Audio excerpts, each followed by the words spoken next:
What's up? What's up?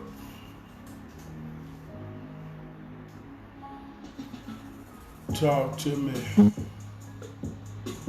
Talk to me. Talk to me.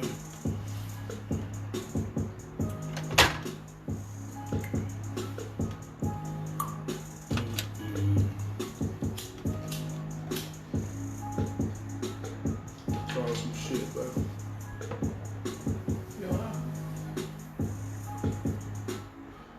You got your phone?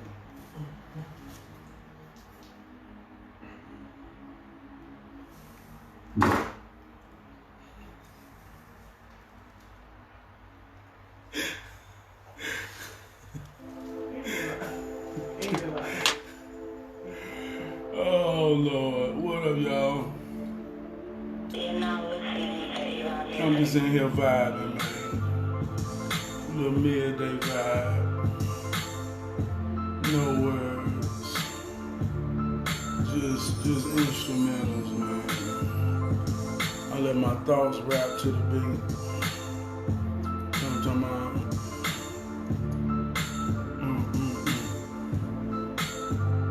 If you're looking at me, man, show me some love, man. Say what's up, man. I like to talk to somebody. Show me some love, man. I'm gonna kick a little shit, man. Talk a little jive, man. What's going on out here, man?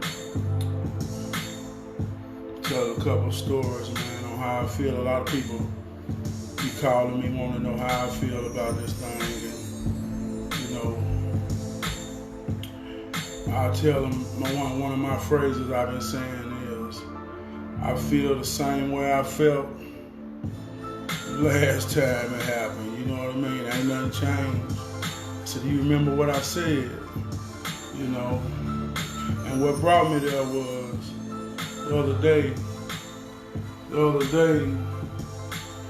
I had saw this thing pop up on my timeline. It said Malcolm X, 1962, police brutality. And I don't listen to a lot of Malcolm X speeches. What's going on, Greg? Just chopping it up, man. And I done looked at a lot of Malcolm X speeches, but I say, man, let me listen to this one, right? So I started listening to it, and like I said, he was dropping some real talk, man. And when I realized, I say 1962, that's about 58 years, and he was saying the exact same thing that we saying in 2020. I'm talking about almost verbatim, man.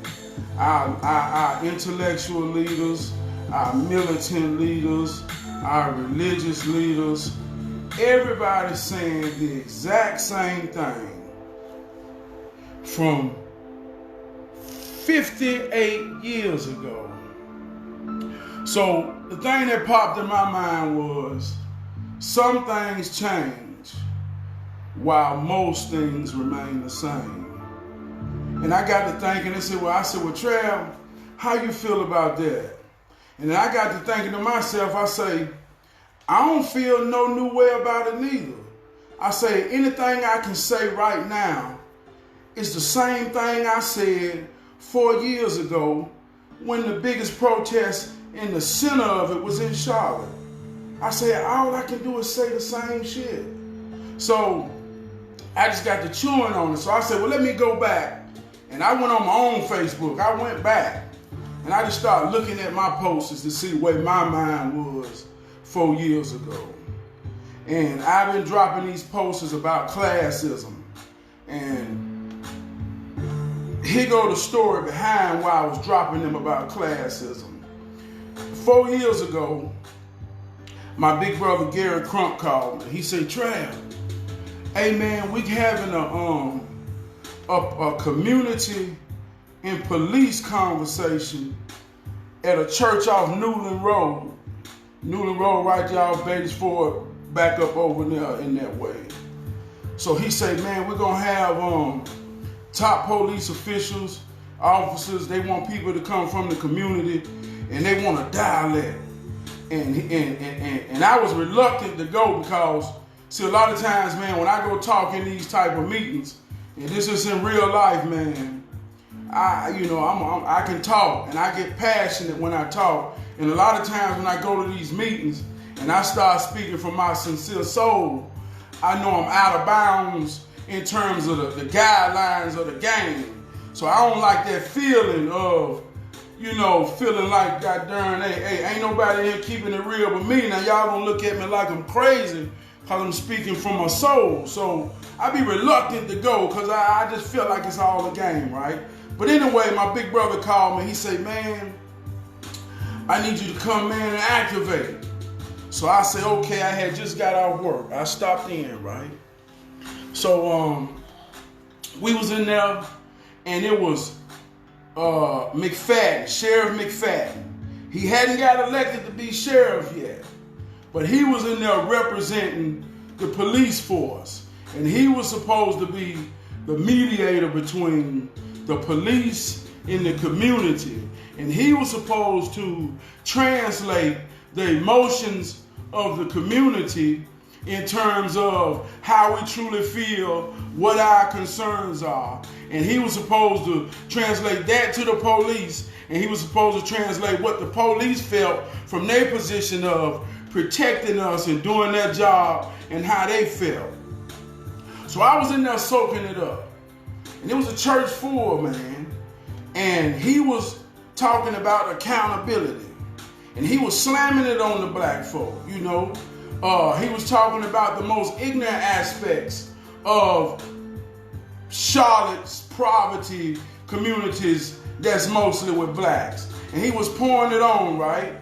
So I felt like it was a two-way street and one side wasn't being traveled. And I felt my spirit, man, getting in a rage. Because one thing that triggers me, man, is when you representing the people or when you represent truth. And I'm talking about me personally, when I can just feel like it ain't sincere. Sometimes, man, I got to bust out of line and say, hold on now. You supposed to be representing me, but I ain't going to be representing by nothing, no game. So I said, hey, I raised my hand.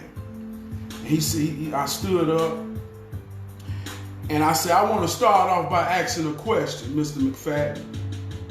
And I could tell him tensing up like, oh, shit. And my homeboy Garrett looked at me and said, boy, this is why I love you. This is why I brought you. This is why I called you. So I said, let me ask you a question. I said, right now, do you represent the community as an uncle and as a loved one and as our father and as our brother? Or are you at work right now? I said, I need to know who I'm talking to because it's two different tones that I expect or will expect in your response. Because if you at work, then I'm going to understand you speaking logic from your job, right? So he looked at me like, oh, well, you know what I mean? And he didn't answer it. I didn't expect him to answer it. I just wanted him to know what we about to deal with, right? So, first off, I gave him two scenarios. And we was talking about relations between community and police. And my main thing I wanted him to understand is I can accept the accountability that we must take within our own selves. But we're going to also put it on the line that there's a personnel problem within the police system that can't go avoided or can't be taken out. We know they got police that in their heart and soul got certain type of ways they feel about black people. And that's going to always come out in their interactions with black people. So don't you sit here and negate away from that is a true fact. And that has a big part of why we here today, right? So I told him a story about one time when I was in high school. I say, when I was in high school, I was an academically gifted student. I played football. I had never been in trouble, had never been in jail, none of that. I was living my life as a black teenager trying to defeat every stereotype that was placed upon me. But one day, living in Westwood off Freedom Drive, I wanted to walk to the store, right? And I remember this day like it was yesterday. I had on a Walkman set, and I was going to listen to me some music and walk to the store. And when I was walking to the store back up in the cut, in the neighborhood, the police whooped up on me. Whoop, whoop, whoop. You know what I mean? So I about shitted a brick. You know what I mean? Like, oh man, why they messing with me? Why they messing with me, right? But I was calm, man. I was calm, and I just listened to them. So they took my Walkman, and they broke my Walkman, looking for like I might have been hiding dope or something in my Walkman, patted me down, and I had a pocket knife in my pocket. So I was real scared. I'm like, oh shit. You know what I mean? They patted me down and talked dirty to me, man. You know what I mean? And so I remember just, man, fuck this, man. I was mad. So I went to school the next day, and I remember telling my teachers, my coaches about my experience. And I felt like I worked too hard to get stereotyped like that in my neighborhood. Who can I talk to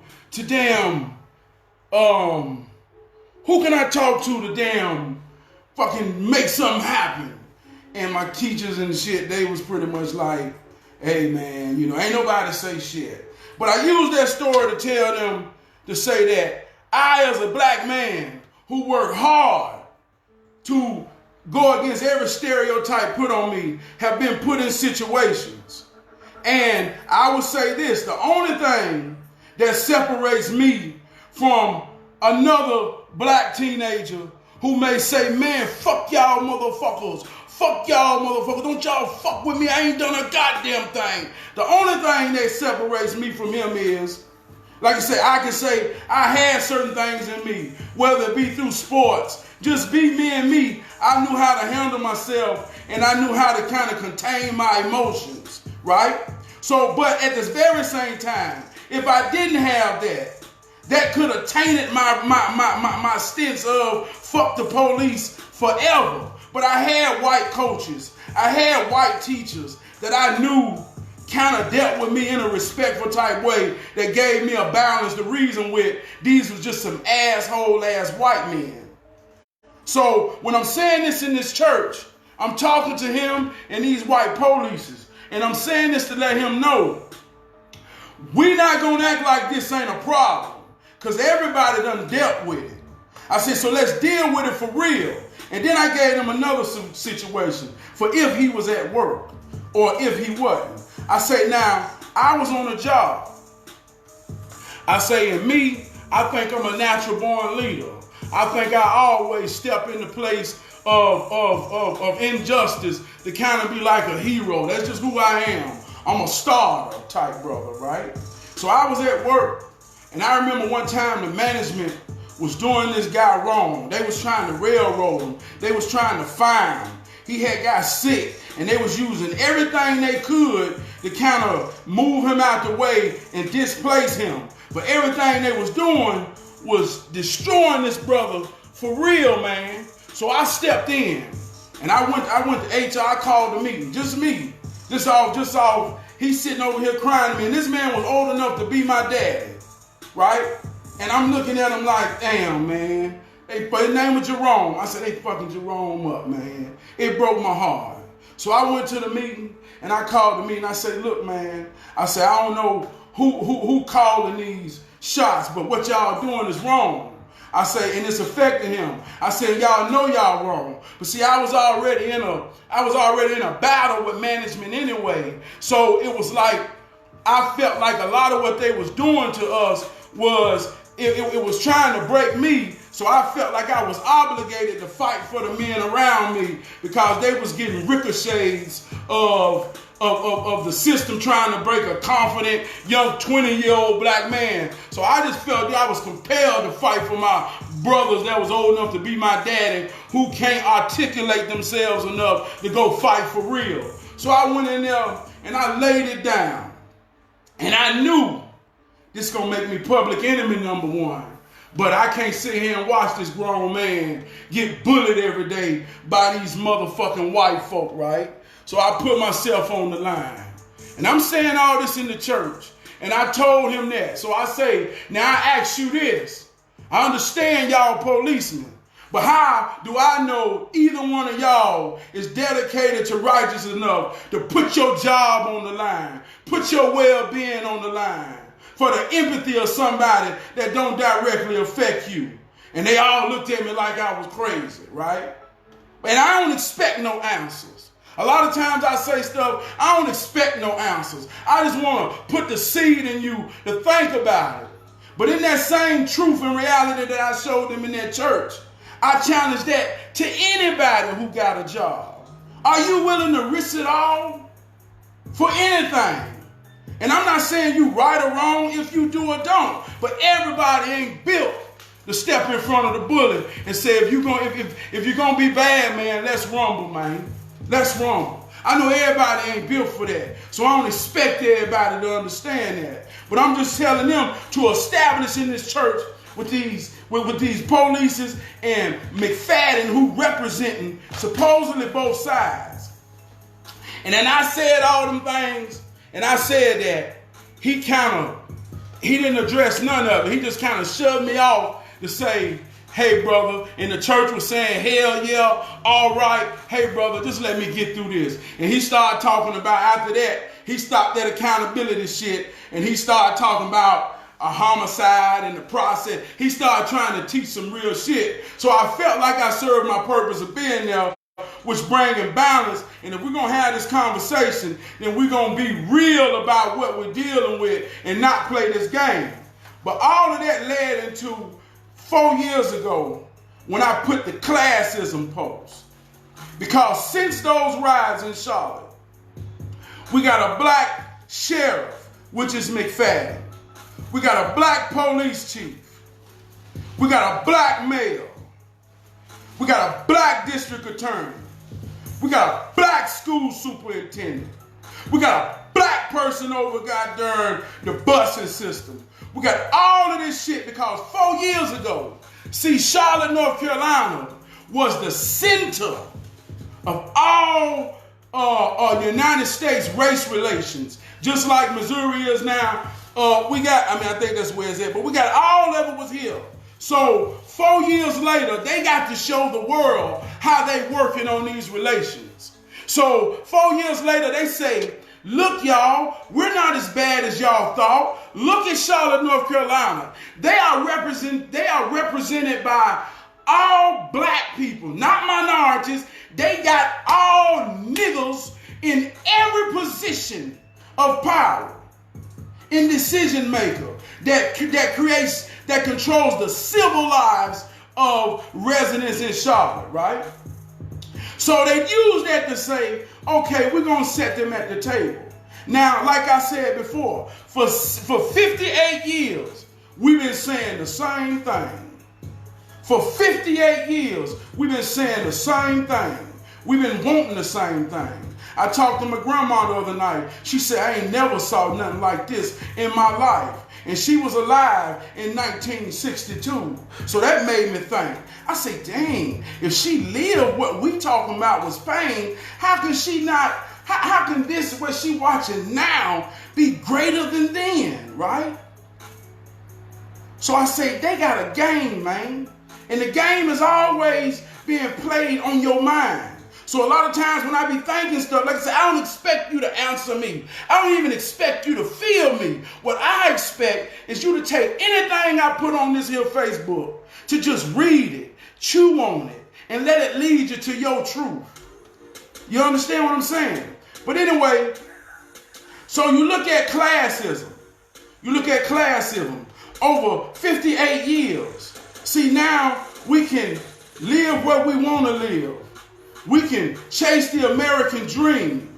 We can have a $400,000 house in a $100,000 car and buy all the things that represents America. We can represent America in every way that makes a foreigner from another country want to move here. Every black has that opportunity. But the more you climb that ladder, the more you reach in class, right? So I told you I used to go to all these meetings with school counselors and all this shit. And I used to get up in there and they used to talk about equality and how fucked up it is. My son went to one of the top elementary schools in Charlotte, Mecklenburg, Highland Creek, when it first got open. My son went there. And I remember taking my son there, dropping my son off, talking to my son.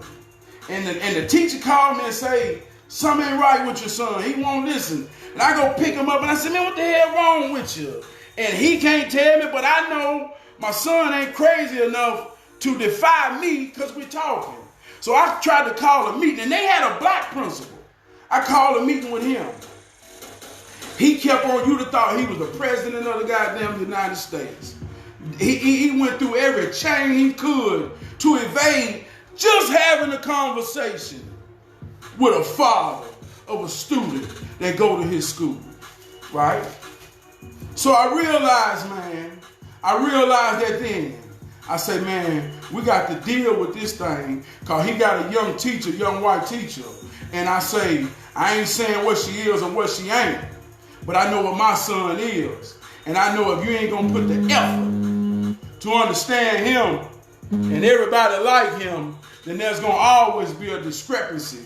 And that's whether it's you on your job. That's whether it's you anywhere you at. If you dealing with your white man supervisor that ain't trying to hear or understand or empathize anything from your perspective, then there's always going to be a conflict in communication. So this thing ain't just about children. This is about things in life. But now since we're dealing with my child, I'm going to goddamn represent now. So, but going to these meetings and dealing with this principal, black man, I realized, I said, this shit ain't about us, as in black people.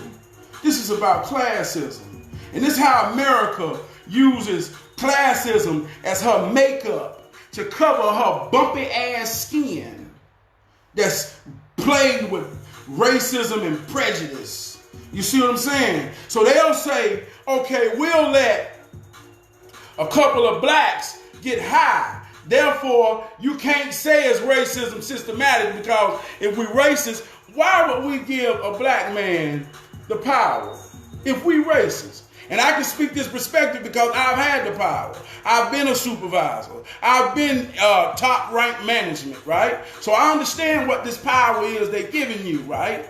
So they give us this power and they at the meetings and they showing the people that calm down, black citizens.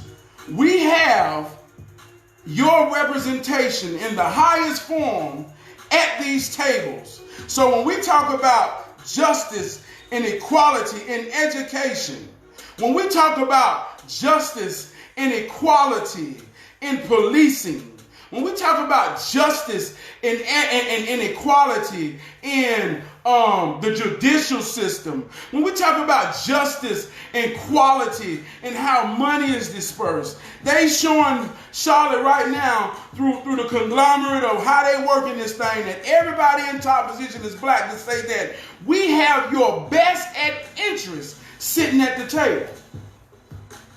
And I felt good about that when I first realized it. But like I say, I started going to these damn meetings. And I started listening at our representations talk, just like I dealt with McFadden. I started listening to them talk. And I say, hold up. Hold the fuck up. See, this is about classism here.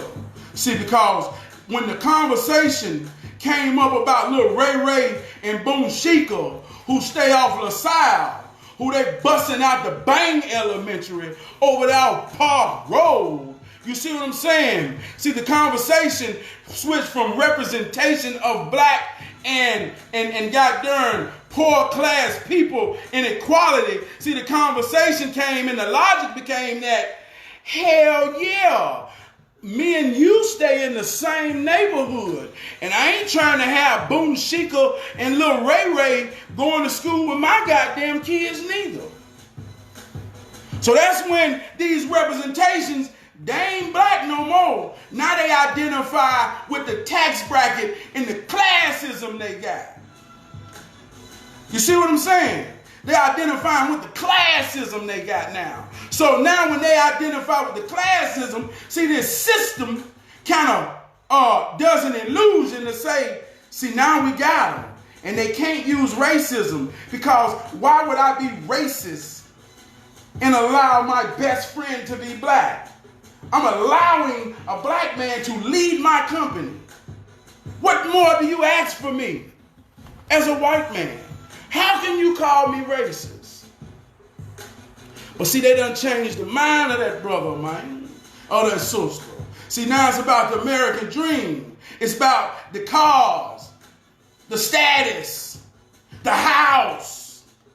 You see what I'm saying? And those people, you talk to them right now. Fuck what Facebook talking about. Fuck what the dial-in shit is. See, I talk to these people for real. And I know how to drop shit on them to make them speak from their soul. So when they speak from their soul, the truth will be told when you speak from your soul. So when I talk to them, and they get to telling me about, see, I live a good life, and thy Lord, thy Father, thy little white baby Jesus is good to me. See, they start associating Jesus and righteousness with blessings and opportunities.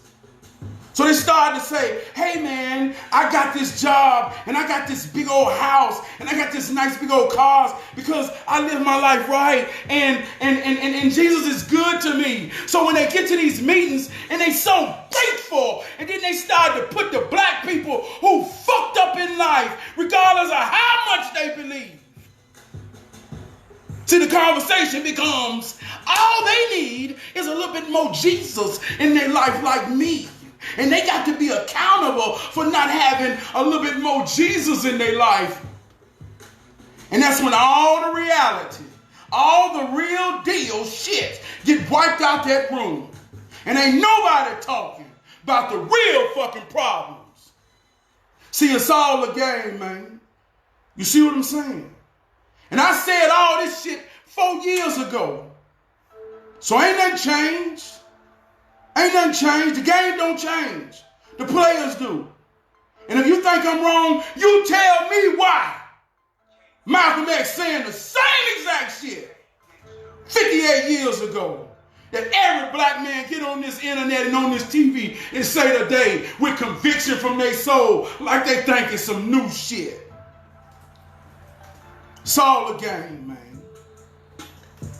And sometimes I get so mad, I say, man, I just want to talk this shit. I've been trying to go live for 2 days because I just feel like, man, I'm too goddamn real to be another nigga on the goddamn Facebook talking shit, trying to be a motherfucking gimmick. Excuse me, I done got passionate. But I love this shit though, man. You know what I mean? But like people call me, they say, I'm going to tell you this real shit. People call me, they say, hey man, what you think about the people out there riding? You think it's crazy or you think it ain't? And I'ma say it like this. I ain't knocking. I ain't mad at nobody. Everybody got their part in the movie.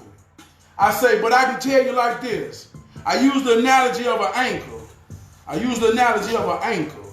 See, an anchor is something you drop down when you're in that water. It's a heavy piece of metal that holds you in place. And when you drop that anchor, it stops you from withering off into the current of any goddamn thing, right?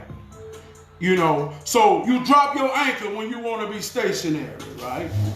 Now, for me, my anchor is my family, my wife and my children. I don't take nothing that's going on lightly. I don't knock nobody from their perspective. Like I say, everybody and all things is necessary. But I know from my perspective, I got an anchor that I drop. And any goddamn thing ain't gonna have me wither away from it. So I will protect, I will provide, I will defend, and I will do everything while my anchors drop to protect what's mine, right? So I look at it like this. A lot of those people that's out there protesting and looting, they ain't got no ankle.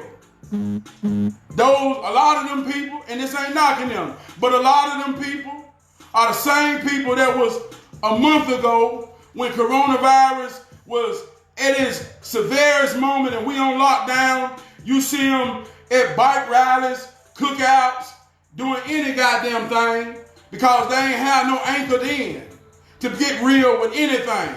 So now that this came about, now they got a reason to wither off into any goddamn thing. And what you see now is looting and rioting. But I ain't got no problem with them because somebody got to do it.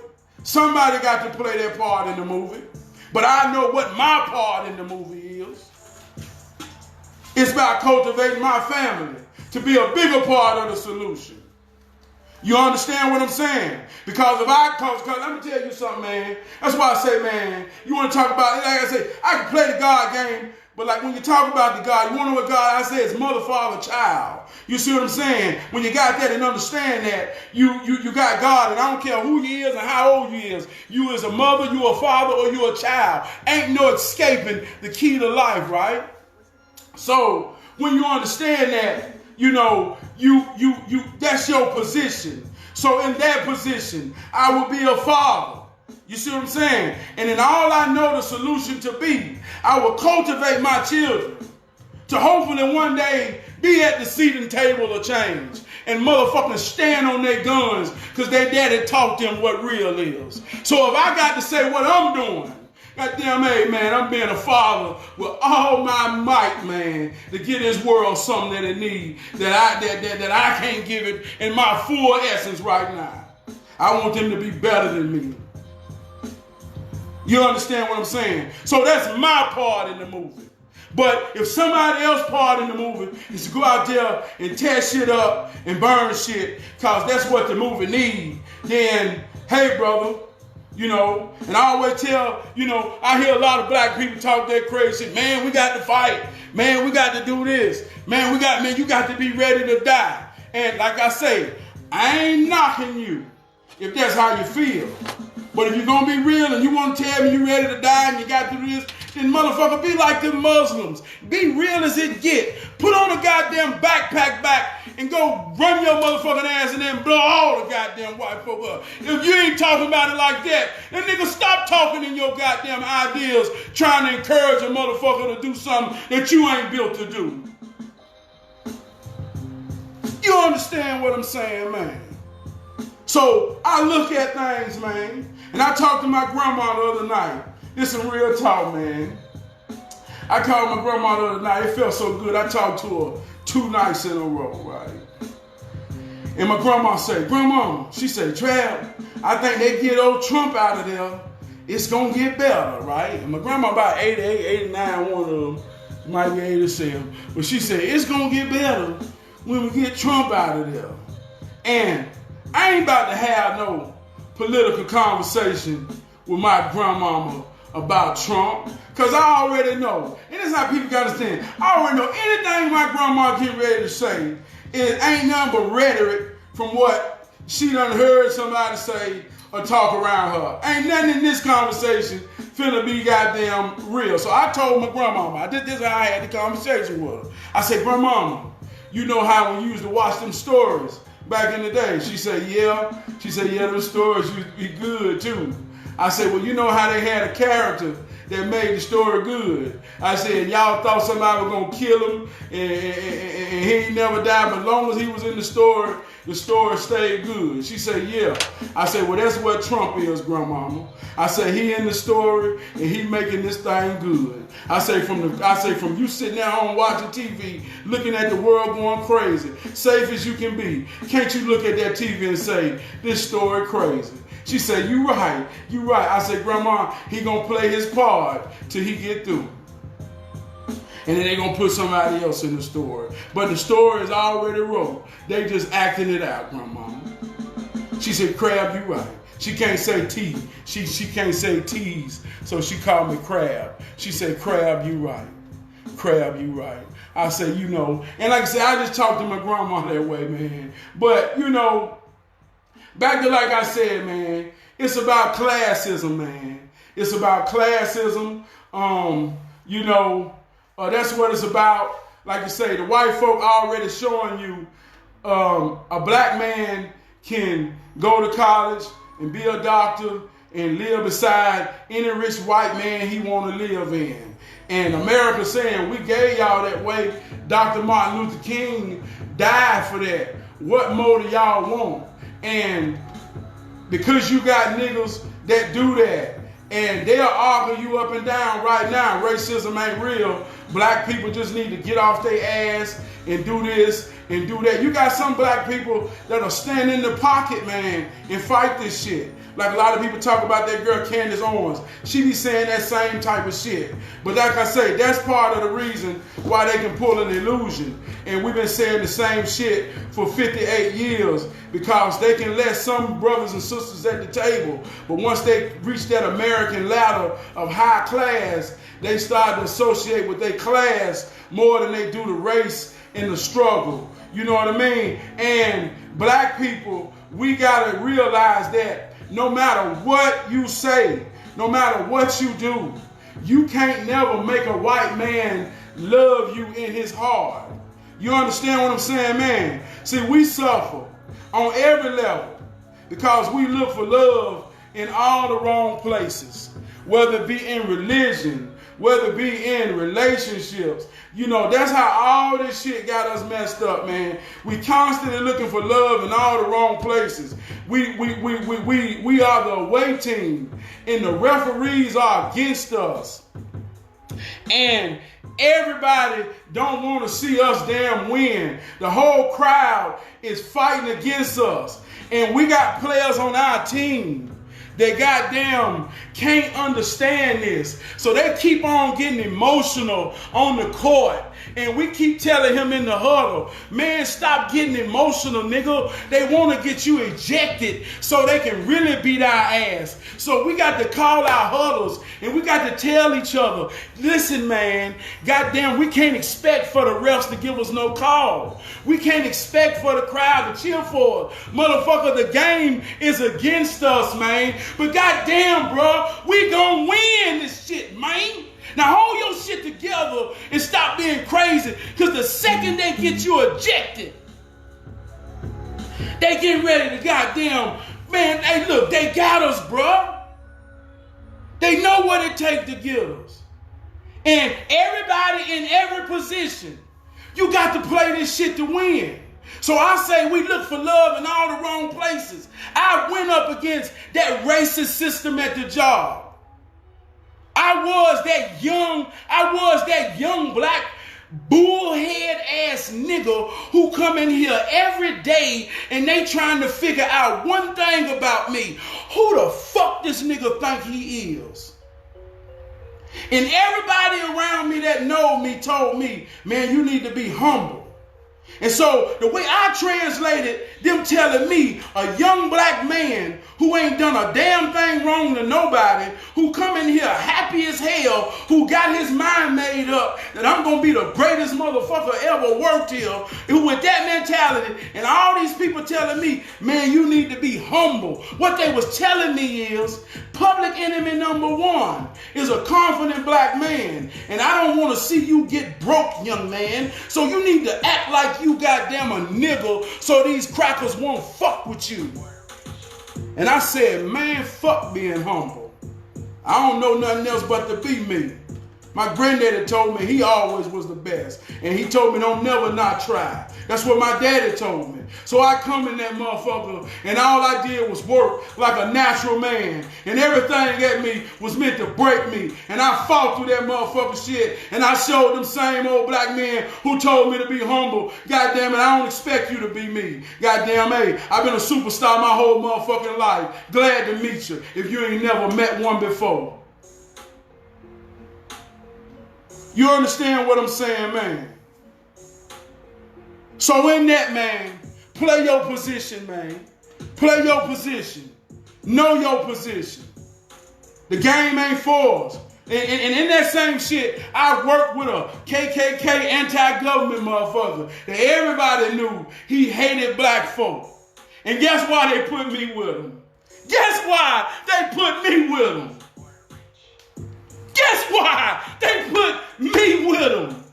At 24 years old, they made me work with a motherfucker every goddamn day that they know was a Klansman, an anti-motherfucking government motherfucker that believed in motherfucking sniping your head off. They put me with that motherfucker. And guess what happened to their plan? That motherfucker taught me one thing. He taught me one thing. He taught me one thing. Don't never expect me to love you, black man. Don't never expect me to love you, black man. But we have earned each other respect. And ever since then, I deal with a white man on that level. I only never expect him to love me. And anybody know me in real life know I can talk to them white folk. And when I became boss at that job, this is what fascinated them niggas. They ain't never thought they'd see a nigga stand up and talk to people and white folk. And don't try to talk like, I was going to say this. They say, you know what I'm saying? I want to tell y'all how this thing here go. And they look at them white folks say, I love the way he talk.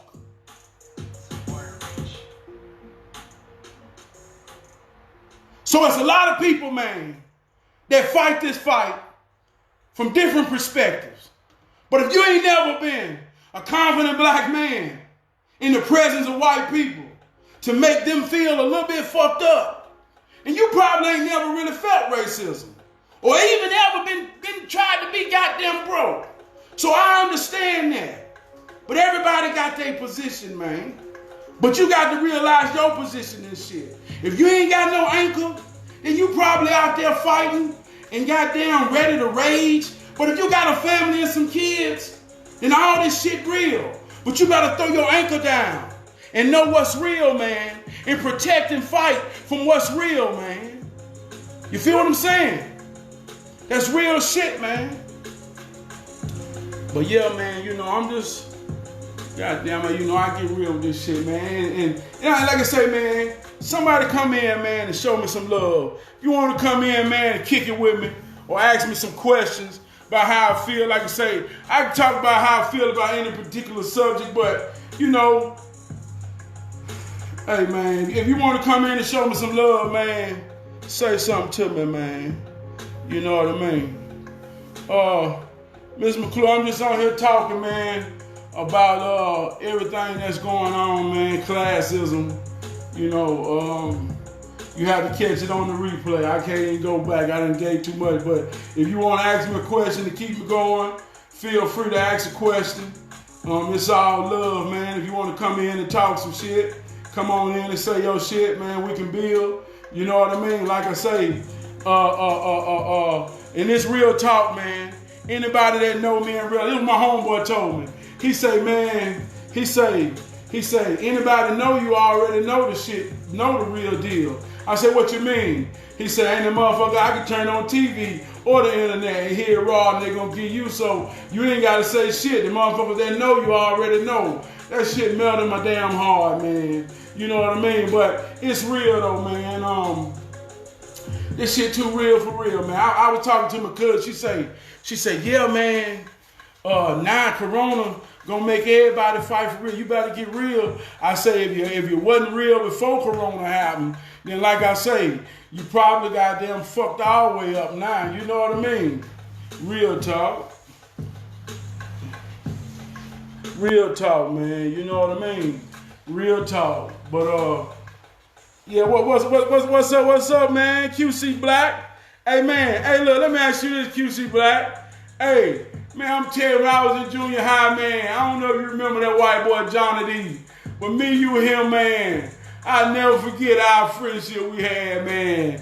Hey, man, you were my dog, bro. I'll never forget that we was in Northeast, man. And to see you flourish on that basketball shit, knowing back when we was 10, 11, and you was playing for them Milton Road, you know what I mean, man? Hey, man, you was exceptional. And I know that when we was 10 years old, and to see you walk that path through life and fulfill all your potential in that, man, that's real, man. And that's another thing, man.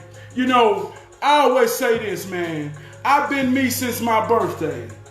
If you know me, then you know me. You know what I mean? I hate people say, man, I ain't even supposed to be here right now. How the hell you gonna feel you supposed to be dead? God damn, that's some hell of a shit to say. Stop saying you ain't where you supposed to be. You've been a hell of a, I ain't talking about nobody particular, but you've been a hell of a person your whole motherfucking life, man. Hey, shit, I ain't never meant to be fucked up nowhere. You know what I mean, man? Shit, I made it through everything I made it through because it was in me to make it through. You know what I mean? I'm undefeated. Every day I wake up, that's a win. I'm undefeated. And I ain't gonna never take but one loss and I'm out the game. You understand? It's all about how you think about things, man. Like I say, let me re-say, I'm sad I done missed the session. I have a question. Do you think the George death was a hoax? I don't know if it was a hoax or not. You know what I mean? Like I say, that right there, is it a hoax or not? Okay. Who gives a damn? The effects of that shit is raw than a motherfucker. I can tell you what, if that was fake, it was 5 more black men that done got killed that ain't nobody said shit about that could have started a riot. So if they wanted to start a riot to create controlled chaos, then even if it's necessary, the effects is real. If you got a son, teach them some real shit. Teach them to know when to hold it. Teach them to know when to fold it. Teach them to understand their position in this fucked up ass game to always live to see another play. You see what I'm saying? And if they get bagged up in a corner and they fight after they done checked through all their guidelines of training to survive, then you write their story in glory. But whether that shit is real or not, I know that a motherfucking cracker who don't love you in his heart, who got a reason to fuck you up will, you know what I mean? So, you know what I mean? Play the game for real, you know what I mean? Play the game for real. Like I say, I done been fucked up in situations where, you know, hey, it could have went either way. But I'm thankful enough to say, you know what I mean? That's another thing too. You know, just like selling dope and shit like that, right? I'm gonna switch it a little bit. I'm gonna talk some shit. I'm gonna talk some shit. You know, you hear shit like, hey, boo, bring my charger, baby. You hear shit like, man, if you gonna sell dope, you gotta be about that life, man. And you hear selling dope, you say it's guns, robbery, murder.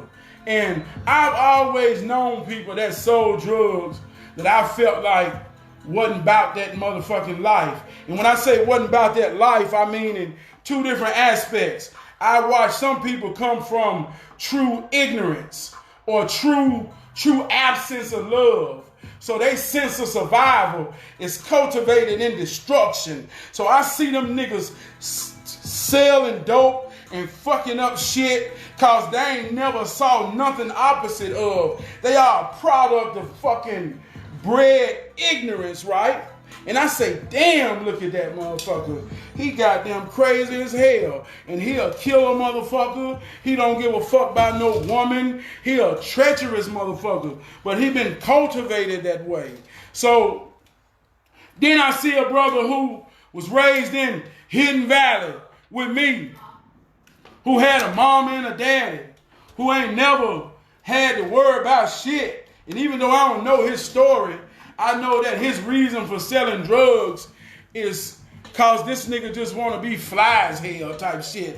His shit ain't associated to no certain type of struggle or survival. He just doing this shit cause, you know what I mean, man, his mom and daddy kept him in heel figures his whole life. And now they told him they ain't gonna damn buy that shit, so he gonna sell dope so he can buy heel figures and shit like that back in the day. But the point I'm making is, I've watched the survivor dude get robbed, and that nigga say, I'm going to get them niggas, and do. And I watched another dude who in this for the other reasons get robbed. and he know who robbed him. And he say, man, I ain't worried about that shit. I'm just glad that crazy motherfucker ain't killed me. He can have that shit. I don't even think I'm gonna sell drugs no more. You see what I'm saying? Hey, look, that's real shit. So you gotta understand, man, the way everybody talk about everything don't necessarily mean everybody coming from the same place on shit. So you gotta understand where a motherfucker coming from before you jump on his road and travel with what he's saying and you don't even know where the hell he going type of shit. You know what I mean? Yeah, but yeah, I like how that was put. And 9-year-old son is watching you live right now with me. He heard you, thank you. Yeah, that's real talk, man. You know, if your 9-year-old son watching me, I tell your son this right here, little man, let me tell you one thing. And this is what I tell my son and any other man, child, anybody who want to listen to me.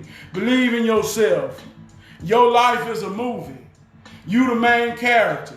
At 9 years old, you can make up your mind right now what your movie is about. If your movie is about a 9-year-old growing to be a grown man, then that's a movie within itself. And to make it to be a grown man, there's certain things that a man got to do and a boy got to do in terms to grow to reach that. So you wake up every day and you play the part of the main character of that role to fulfill whatever you desire. If you're a man right now and you got children and your movie is about being a father and raising your children to be better than you, then you must understand in that type of movie, a father ain't somebody off somewhere fucking off on tricks and hoes and bullshitting and ain't never at home with his kids and don't nobody know who the fuck he is or where the hell he at. So if you goddamn say you trying to play that type of movie and you ain't playing the part of that type of movie, anybody watching that movie say that's a fucked up ass movie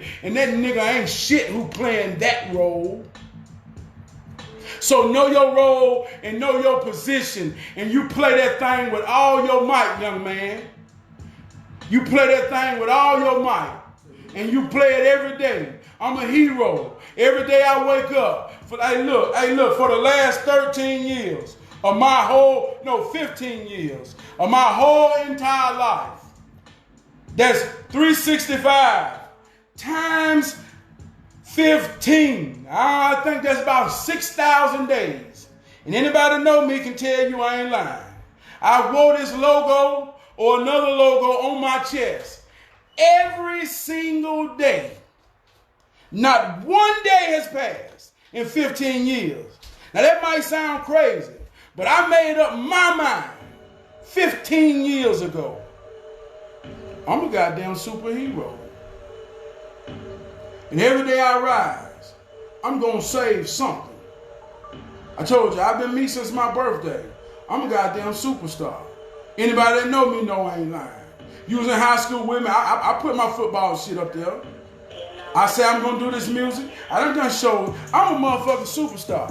I know who I am. So 15 years ago, I say I'm going to live life. And I put my brand on my chest. And my kids came in this world. My first son came in this world 11 years ago. And ever since he opened his eyes, he saw his daddy as a superhero. And I say every day I wake up. That's what my movie about. And every day I wake up, I play the role of one of the greatest superheroes ever walked this damn earth. And if I'm lying, then goddamn, you don't know me, and that's just some shit in your goddamn mind. Because if you know me, you know I ain't lying. And I ain't above the bullshit, and I ain't above nothing. But all I can say is every day I wake up, I'm going to fight to win. And I'm undefeated.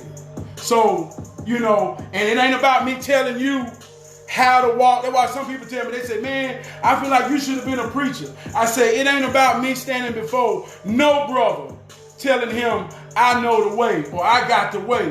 Because every day I got to wake up and fight. I call my shit hero training, because every time somebody come in this here room with me, or anytime I deal with my brothers, we talk about real life circumstances that's liable to kick all our ass. So we talk about it, strategize how to deal with it, and we break the huddle, and we go out and play our position. And I just hope that we can meet back up in the huddle, and we all still intact, and we can goddamn congregate on what the hell the defense trying to do to us type of shit, and we go back out and execute our offense. And if you look for me to lead you, then you need to get on the sideline somewhere. I need a star lineup of brothers beside me that goddamn believe in themselves like I believe in me. And I know we can conquer anything together. And that's my ideal community. Brothers that understand that and fight for the same reason I fight. And if you ain't fighting for the same reason I fight, or our movie ain't somewhat about the same damn thing, then you probably ain't gonna never understand where the hell I'm coming from or where the hell I'm trying to go. And I'm cool with that too.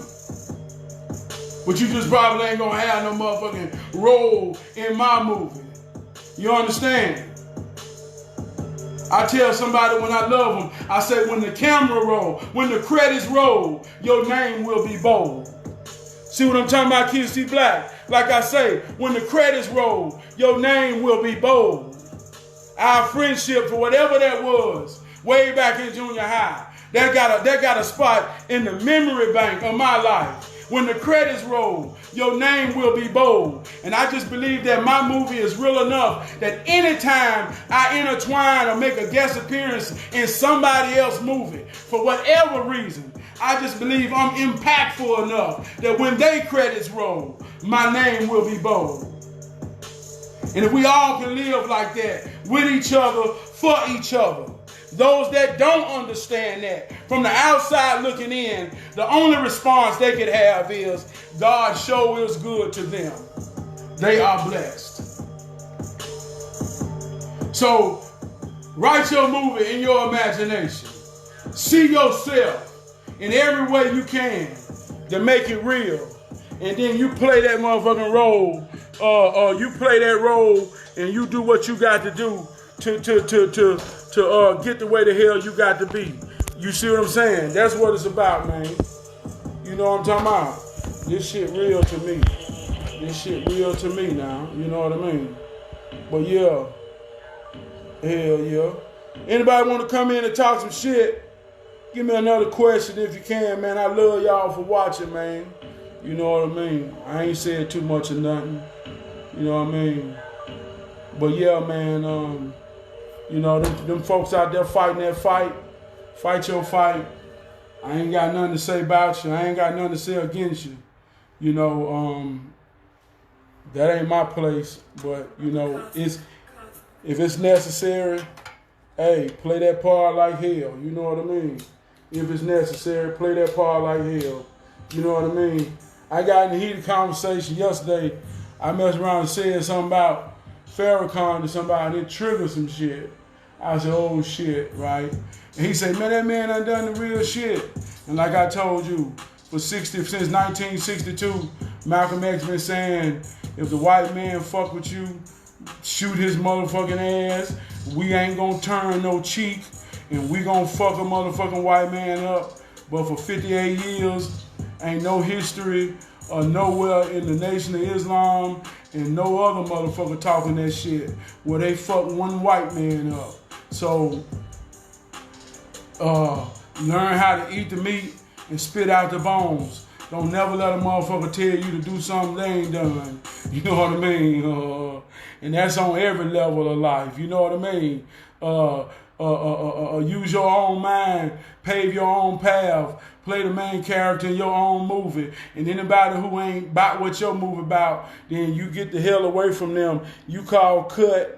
And you get the hell away from them, and you go get around a good cast of people that's going to play what they need to play for your movie to be about what you need to be about. And then you call action, And even in that, always remember, if you're watching a movie don't get good to a little bit of drama come in that motherfucker. A movie don't get good to it look like the main character ain't gonna make it. So when you start to deal with your bullshit, because ain't nobody above the bullshit, that's when you got to dig deep in your character and say, oh, the movie getting good. And you better believe people watching the movie. So that's when you got to fight and make that thing good and show them I ain't the main character of this motherfucker for nothing. You understand what I'm saying? I ain't the main character of this motherfucker for nothing. And that's how you got to feel about your life. You know what I mean? That's how you got to feel about your life. You see what I'm saying? Like I said, we all in this thing together, man. We all fighting the same fight.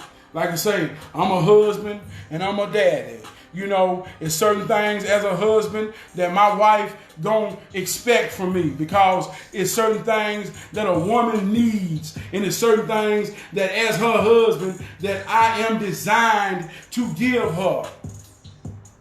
And so all those things that I am designed to give her as a husband, I'm always goddamn checking my files and sharpening my blades to give those things at the highest level that I can give them, because she's mine and I'm hers, and what's designed for me to give her, ain't no motherfucker gonna give it to her like I can.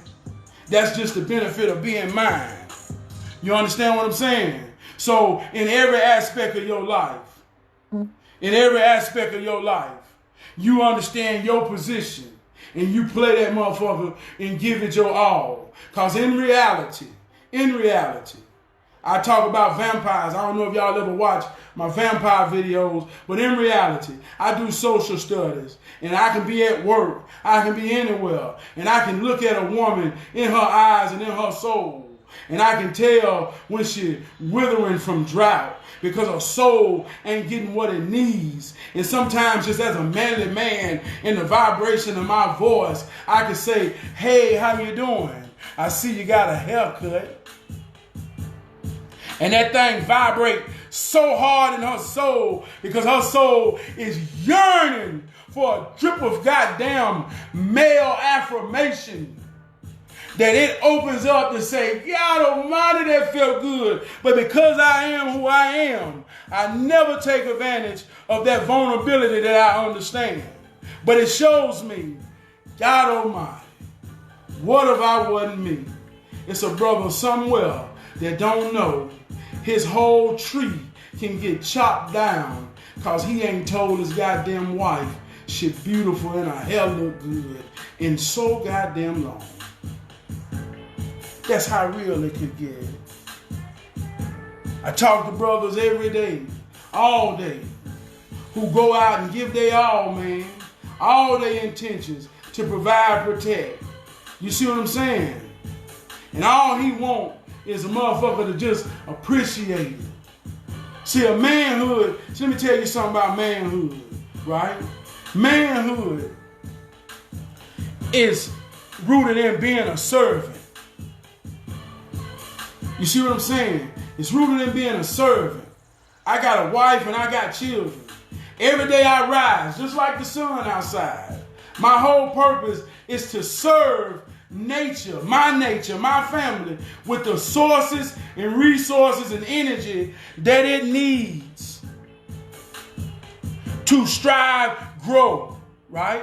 Now, there's other things that need water and all that, but mine is to give it what I give it. That's the resources and energy that it needs to grow, right? So I got to serve that. And every day I wake up and serve that.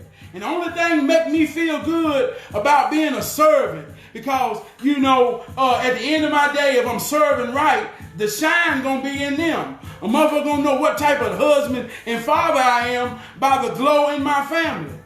That's what determines. That's what I say, man, I'm a good daddy. But your kids somewhere saying, fuck that nigga. You being a good daddy ain't determined by you. That's being determined by the people you're a daddy to. You see what I'm saying? So I'm serving. And as I'm serving, and I'm serving with all my ability and all my will, all I want to see is just appreciation and gratitude.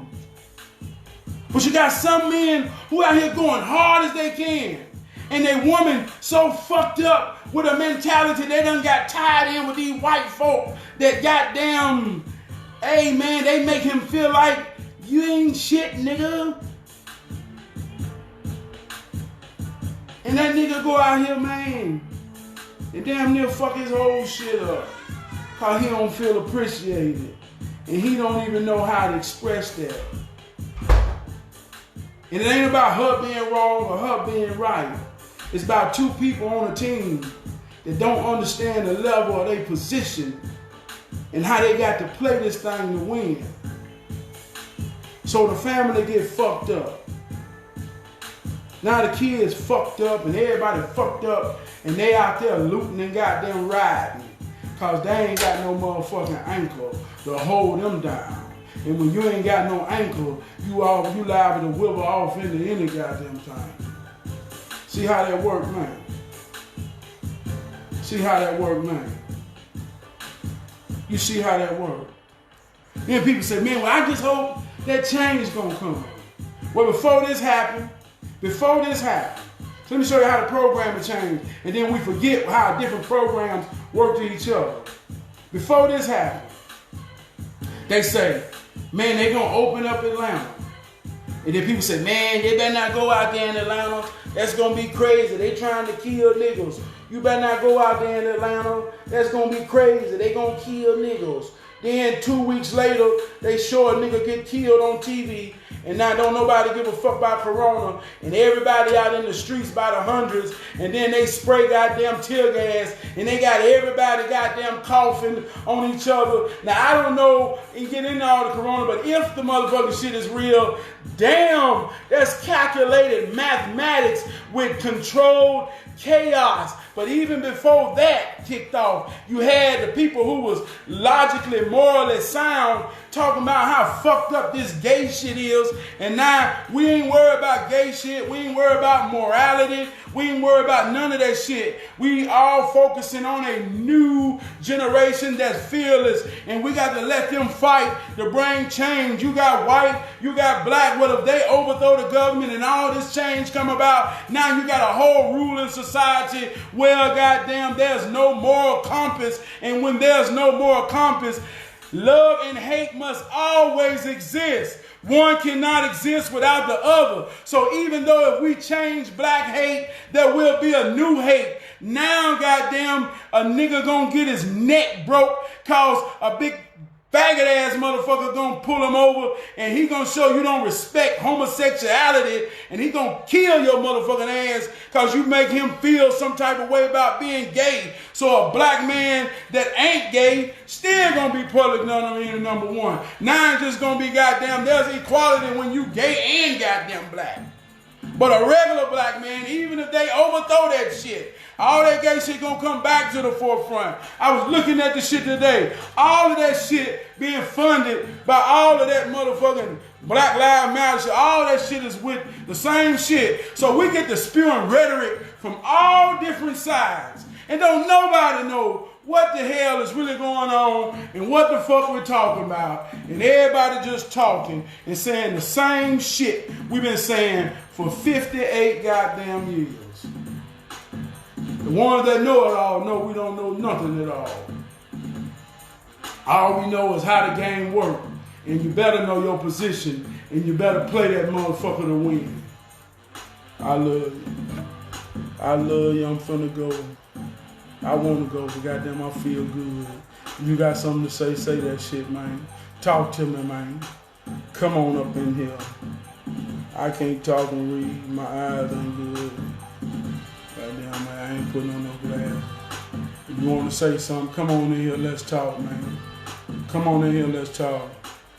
Roger, J, if you want to come in, let me know you want to come in. We can kick it. You know what I mean?